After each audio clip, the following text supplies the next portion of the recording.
Cats Run podcast.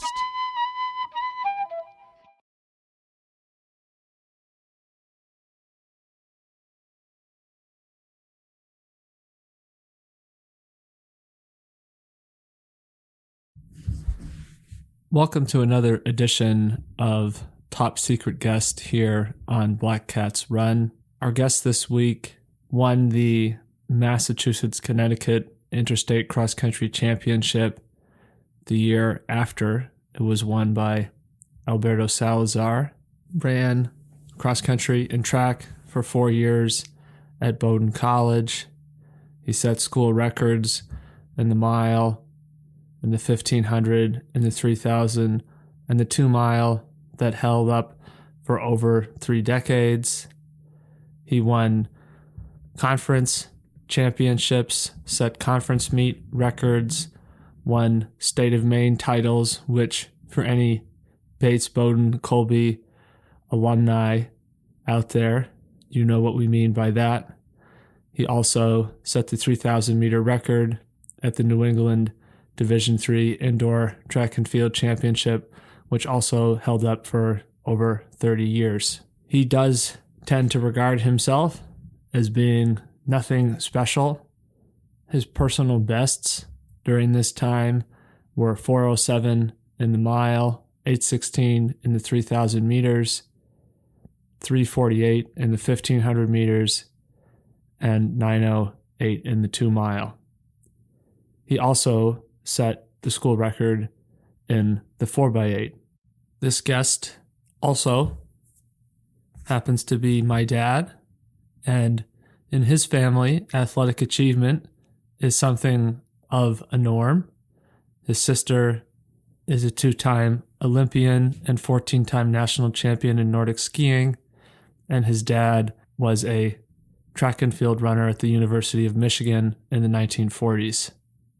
For this episode, I have taken our interview and I have put it together in the form of a narrative, and I hope that people will find it interesting to hear it presented as a cohesive whole. If you're enjoying Black Cats Run podcast, you can give us a follow on our Instagram account at Black Cats Run. Send us a message. Let us know if you like these kind of narrative format, top secret guest episodes, and if so, we can start to have more of that in the future. Let's get into today's episode.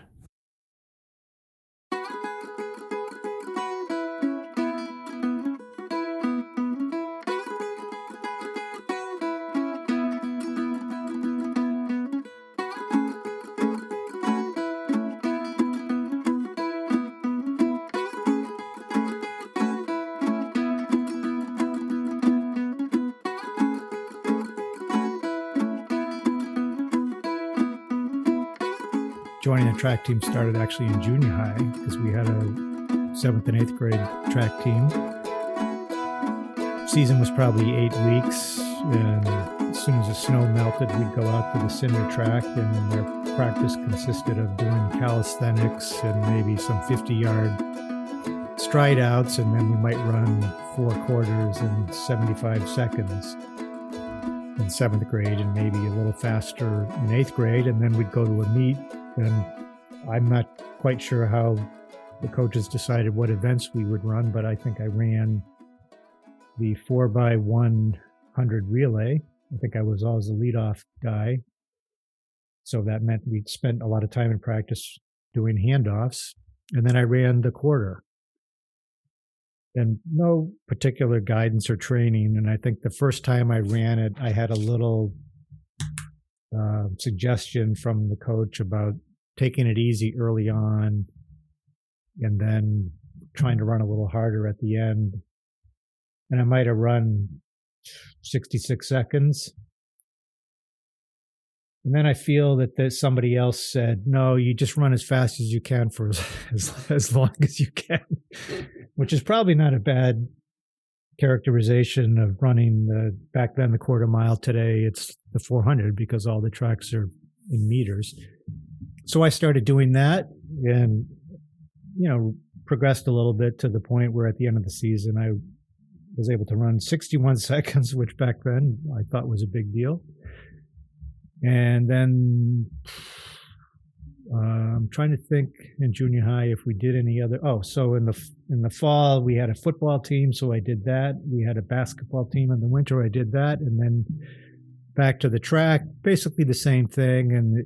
And I got my quarter mile time down to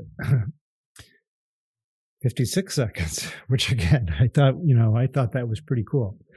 And then moved to high school, so different coach. Much more intensive training, but all still on the cinder track, a lot of intervals. And I was put in the quarter mile again, and my time didn't improve. So that season was sort of a failure. I think there might have been one freshman meet that I went to, and I think the winners were all running 51 or 52 seconds, and I was still running 56 seconds. So then I did the cross-country season. And so this would be my sophomore year in high school. And you would think, oh, you're running cross-country, you're going to get exposed to maybe doing some longer runs. But at the high school that I was at, the training we did for cross-country was almost identical to what we did for the track, except the intervals we did were all around the field. And the way I did them was basically, the coach would line you up and he'd say, run, we're going to run around this field and that field. And he would line us up and say, go. And I would run as fast as I could, as long as I could. And then I'd go to the races, and I was great for the first 600 yards. And then I would go steadily backwards before I moved from Massachusetts to Connecticut and moved from one approach to training to another. I had 4 years of basically hard, to me felt like hard intervals. Basically every practice was pretty intense. And so my sophomore year, I probably competed through 3/4 of the season. And hadn't, so this was the first year I was running the half mile, and I basically kept running the same time over and over. But I ended up quitting because I didn't enjoy it. So then moving to another high school, moving from Massachusetts to Connecticut, my first season there was cross country, and it was the exact opposite. Everything was distance. Well, for me, distance running, 5-mile runs, 6-mile runs. I can't remember what the longest run we did was, but, maybe 8 miles, but for the most part, probably 6-7 miles. And maybe once a week, we would do something a little faster. And we also had a cinder track there. It was a quarter-mile track.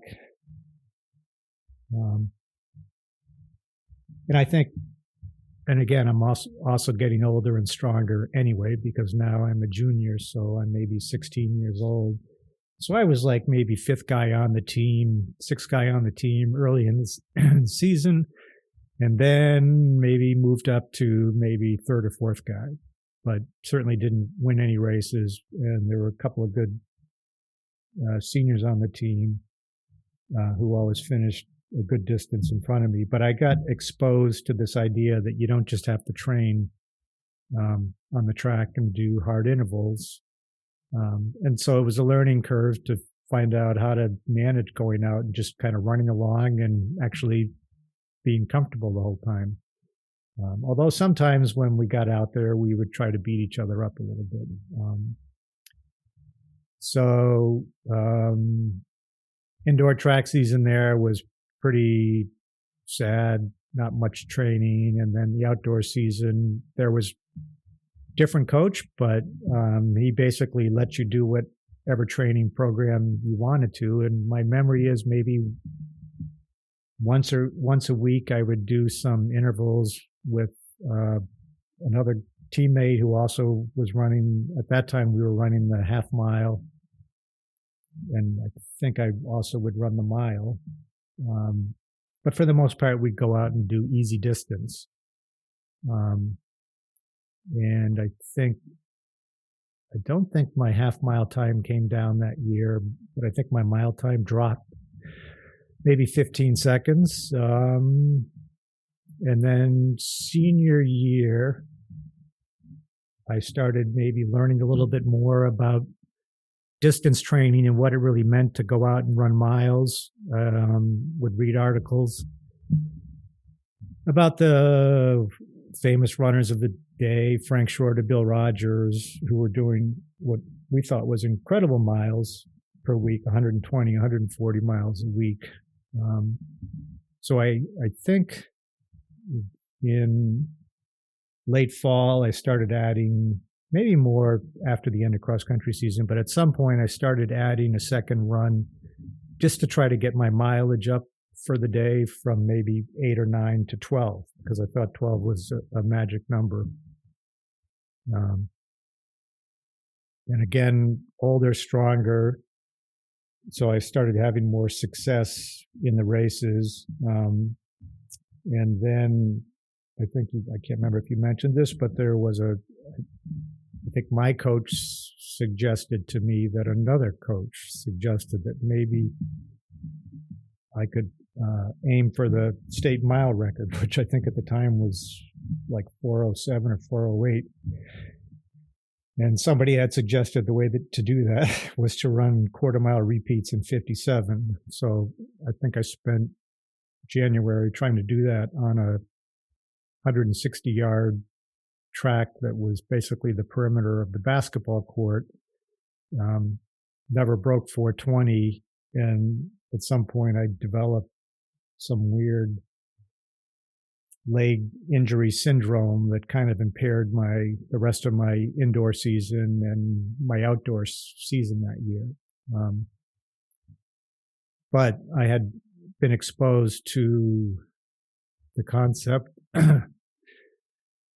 of doing things other than intervals, just hadn't really learned how to execute that.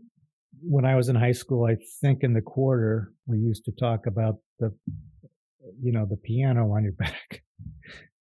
So the issue was, when was that going to happen? In a perfect world, maybe 50 meters or 50 yards from the finish line. But if you overcooked it early on, maybe you'd be 100 meters, 110 meters away, and suddenly it would feel like you had a piano on your back, which is another way of saying the lactic acid is built up so that you feel like you're tying up and you just stagger, which is that was my experience as a quarter miler. I don't know, obviously, what it feels like for the elite quarter milers or people who could run 5 seconds faster than me in high school.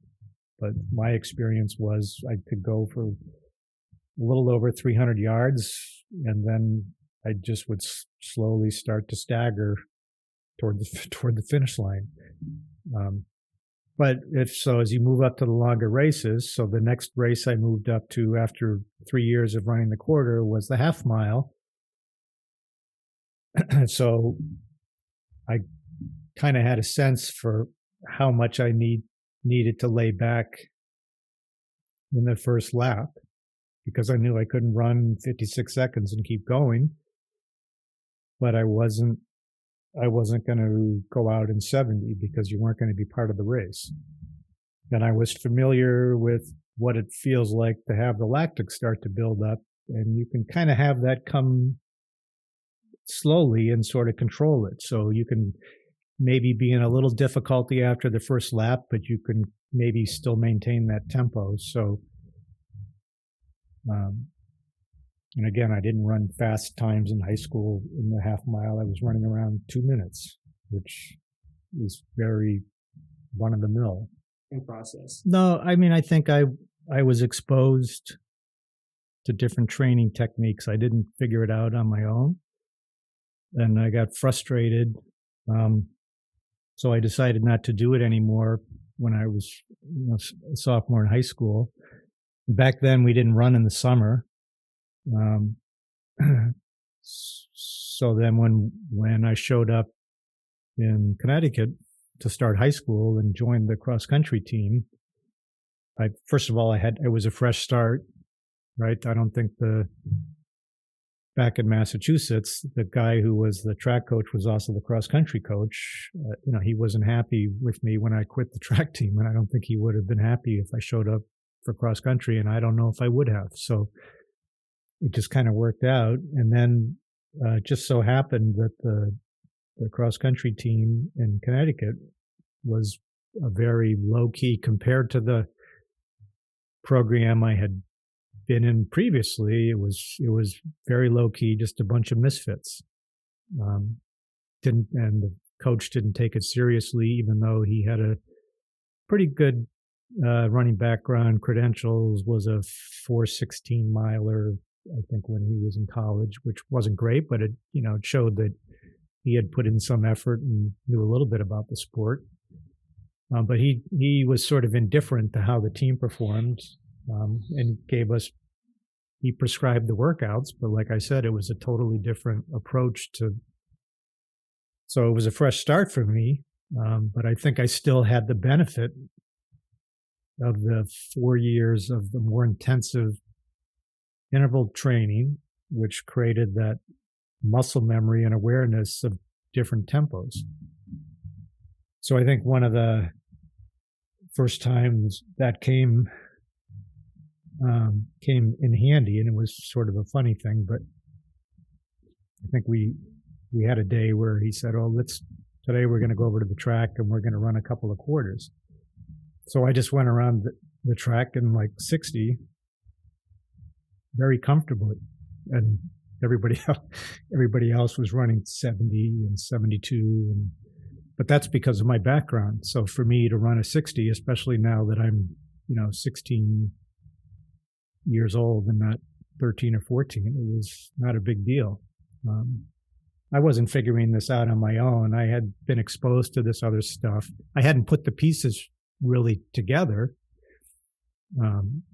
but I think I did benefit from the first 4 years, and then I benefited from the next 2 years with a different approach. And again, the training in high school wasn't super intense. We were probably running 30 miles a week or something. And then I think the next change happened when, I went to college, and it was a different, a little bit more intense in terms of doing the distance and how you ran the distance. And the racing was different. Yeah, so when I arrived in college, again, the approach of the coach was very similar to my last 2 years in high school. They basically let you manage. They wanted to know what you were doing, but the coach did not impose a specific program, and the expectation was, so for example, in cross country, that the leaders, the older kids on the team, would be the leaders and would sort of establish the routine. And there was regularity to it. I think when I was a freshman, every Tuesday we would always go to the track and do quarters. But otherwise we did, we were on the roads, and then we ran on Sundays. We would run. Back then we thought it was a long run. It was a pancake out and back, and I think it was barely 12 miles. And I think that was my first exposure to hard distance running, because the leader of that team was somebody who would go out and run 24, 30 on a 5-mile cross country course. And he was somebody who liked to train hard. So when we were on the distance runs, they were always, unless it was a day or two before a meet, they were always usually pretty intense. And the goal seemed to be to drop as many kids on the team as possible, as soon as possible. So especially the first 6 to 8 weeks, for me, the goal was just not to get dropped. But along the way, I got exposed to sort of running 8-mile runs, 10-mile runs. I don't know we didn't time the runs back then. It was just, they were just hard. And, I had runs where I tied up and rigged up because I went into the season not having run a step. Again, we didn't run in the summer, so I didn't run in the summer. before I started college. I was doing something else in the summer. And then after that, the senior moved on. And because it was such a small program and we didn't have a lot of talent, I was probably one of the stronger runners on the team. So I got to have more influence on the kind of stuff we did in cross country, at least. And it basically continued the same kind of pattern. And again, because now I'm getting older, I'm a little stronger. And I think I had started running in the summer before my sophomore year. So I went into the season stronger. But the idea of sort of being responsible for your own program and making sure you executed the training plans, which basically were get out there every day and try to get 10 or 12 miles in. The individual was responsible for that. The coach wasn't going to crack the whip and probably wasn't going to kick you off the team if you missed a practice here or there. It was more of a partnership.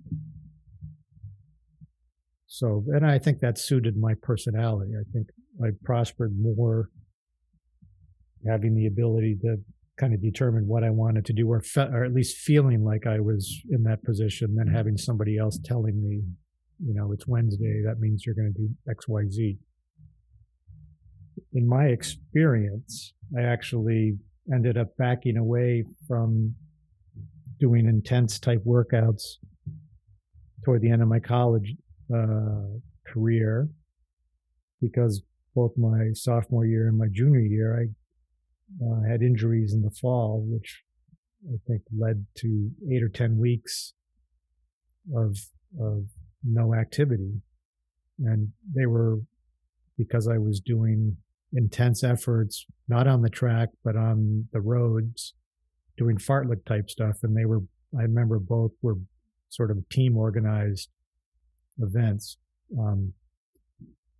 So I really didn't have the experience in college of trying to use intense efforts in practice to prepare for racing. My goal was just to stay healthy in my training so that I could participate in the races, and then use the knowledge I had acquired from, by that point, 7 or 8 years of racing and intense interval training early on to guide me when I raced. So to help me gauge how I was feeling, although the approach to racing was, and again, this is not high level racing, the approach for me to racing, just like on those runs, to try to keep up as long as I could on the training runs, I would try to keep up in the races as long as I could. And then suddenly, if you couldn't keep up anymore, then that's just what happened. And then eventually you might get to a point where you get deep into the race and you feel like you can go, maybe you can kick or do something. But it would be interesting to have had access to some of that technology that you described that maybe is more common today, that really helps evaluate in a training session if an athlete is overdoing it or underdoing it. Back then, I guess we would do it more intuitively. I used to think about it in terms of am I making deposits or withdrawals? So a racing effort would be, in my mind, a withdrawal from, an imaginary piggy bank, and a training effort ideally should be a deposit. And if I felt like I was putting in too big an effort, then I was probably making a withdrawal from the piggy bank, and I'd want that piggy bank to be as full as possible for the day that I wanted to make a big effort. So very, very crude and simplistic framework, but that's sort of how I thought about it. I mean, you have to have the strength, and I think you have to have sort of the muscular memory, familiarity with the higher tempos that you want to race at. So I think in my case, I got to that inadvertently because of the heavy intervals that I ran for 4 years. Well, I don't think you can look at the watch if you are doing a timed workout, and let's say you're running 200s and you're running them in 33. You can't look at that and say, okay, I'm doing the correct effort. I mean, if you're struggling to run 33 or you feel like you're not doing anything, then probably the time of 33 doesn't mean anything. You should be thinking more about what your effort level is. So if you feel like you're getting up toward your high end for the duration of that interval and it turns out to be 33, then 33 is probably good. And over time, over a number of years, you start to learn what some of those benchmarks are. And you can use those benchmarks when you race. So for me, learning, starting out running a quarter mile and basically just going all out, I learned what that felt like for a minute. So that's knowledge that I could bring to running other distances. And you recognize at what point and what it feels like when you're starting to get in trouble and starting to have lactic, especially on the track, lactic buildup. Yeah, I mean, my impression with an athlete like Ingebrigtsen is I don't think he's really paying much attention to that when he's doing the workout. It's more for the benefit of his coach, who's trying to get information that tells him about his fitness level and how he's able to perform at different tempos and what that means maybe for his race schedule or his next race and what his goal's going to be, and developing the overall program. Maybe on some days Ingebrigtsen would say, boy, that felt really hard. And the data would show, well, you actually weren't generating that much lactic acid. You probably could have kept pushing and you would have been okay. Well, that maybe suggests there's other things besides pure physiological factors that have an impact on performance. There could be mental issues, and it's way too complicated at that level for me to understand. But again, back to my approach and experience, my whole strategy, after I recovered from my second long injury, halfway through my junior year, my whole strategy was not to have any more injuries so that I could do my final year and go to all the meets and do all the racing. So that meant I stayed away from any kind of an interval. I didn't go on the track, but I certainly carried what I thought was a pretty big workload. Right, I would run. I was probably running consistently 70 to 90 miles a week. I'd build up to that point in the summer and then keep it going to the end of the spring season.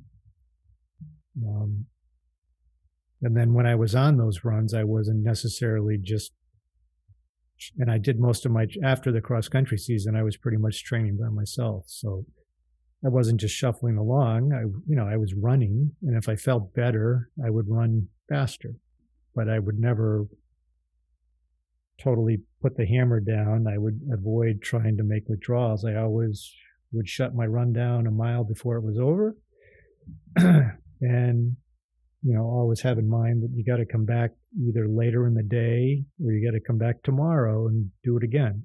So you want to feel good for that next effort. So, maybe that just means there's different ways to skin a cat. Plus, in college, you race starting in September. You race almost every weekend. So you're actually getting, and when you race, you usually run at least 2 races, and sometimes you might run 3. So in a sense, you are getting a so-called speed workout or an interval workout every 7 days. I suppose in a perfect laboratory, in perfect laboratory conditions, you could come up with the equivalent of the racing environment.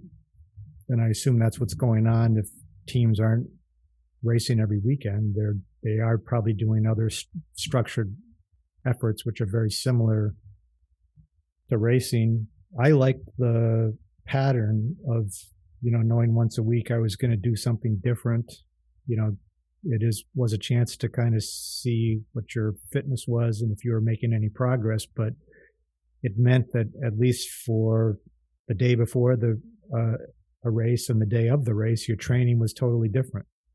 You had a easy day of maybe 45 minutes of running the day before a race. And then obviously if you're running a track meet, the races themselves, unless you're running a 5,000 or a 10,000, if you're running 800 in the mile, that's just a couple minutes of running. And then you might have 20 minutes, to 30 minutes to get ready, and then maybe a 10 or 15 minute, maybe a 20-minute cool down. So that's an easy day. So that breaks up the week and kind of builds in sort of a recovery phase in addition to giving you some speed. Cross country, same idea, only the races are more, for me, were more progressions towards getting ready for the track season, because running cross country was not my strong point. But I would get faster over the course of the season, but I was always well behind in the bigger races. And then when the track season would start, then it would be the opposite. Probably because of my background, when I started out in the sport, basically running track. But when you leave college and you then don't have that structure of, you have a season that's going to have 8 or 10 meets, maybe 10 is too many, but maybe 8. And basically it seems like every weekend you're going to a meet. You're not going to have that when you finish school and you're an adult. So maybe in that environment, it becomes more important to, if you want to race at a higher level, to include structured intervals and efforts to kind of adapt and also gauge your progress. So I'm not advocating no intervals. I'm just saying, just for me, it happened to work out that I would prefer not to do intervals if I could avoid it, because they're usually not fun. So for me, in the circumstances, I just decided there was too much risk. But I found another way, I think, to get the same kind of benefits through my, work that I did outside. So, trying to do the Pine Tree store run, which I haven't obviously tried to do for quite a few years now, but I don't know. That's maybe, I don't know if it's the fun part, but it's part of it. I don't know why we started doing that, but it was, a difficult enough effort because of the road surface and usually the weather conditions, that if you completed it, then you felt like you'd accomplished something. But it was always fairly traumatic. So the next day or two, you not feel very good. Time trial loop, what's nice about that is it's, going over the same circuit over and over again that has different elements to it, and you can kind of gauge based on your past time on it, your fitness. So you wouldn't necessarily have to ride all out, but every once in a while, especially when we first started riding that loop, you would ride it all out, because that's what a time trial is. And then you'd get this benchmark. So then the next year when you went out and you rode the time trial loop, and if you did it 4 minutes slower and you were struggling, then you knew your fitness level wasn't very good. I mean, as far as riding with Cam, I don't deliberately, again, it sort of goes back to my attitude when I started running in college. I would try to keep up with the group. So if I can keep up, I keep up for as long as I can. And currently I usually run into issues sooner and more often if I go ride with somebody like Cam. And even, and he's obviously not riding as hard as he can, but I usually blow up sooner or later. So it's not like I'm executing these rides. But I don't mind struggling for a long time, because in cycling, you have opportunities to recover that you never have in running. Right. And you don't have the biomechanical problems in cycling that you have in running that are going to prevent you from running as fast as you get older. So you lose the ability to maybe go for a run with people that you might like to run with, but you can go for a ride with them. But you may be thrashing yourself when they're just going along and making a steady effort. But it's, it's still fun to do. I think eventually, and I think you as well, I think we were down in that 43 or 42 minute area, and then Cam went out there and rode it in like 38 minutes, and then we kind of lost interest. That's it for today's episode. There's more to this story, and I'm hoping that Dad will return to talk more about some of his experiences. If you're enjoying the podcast, check us out on Instagram at Black Cats Run. Stay tuned for more episodes, and we'll catch you next time.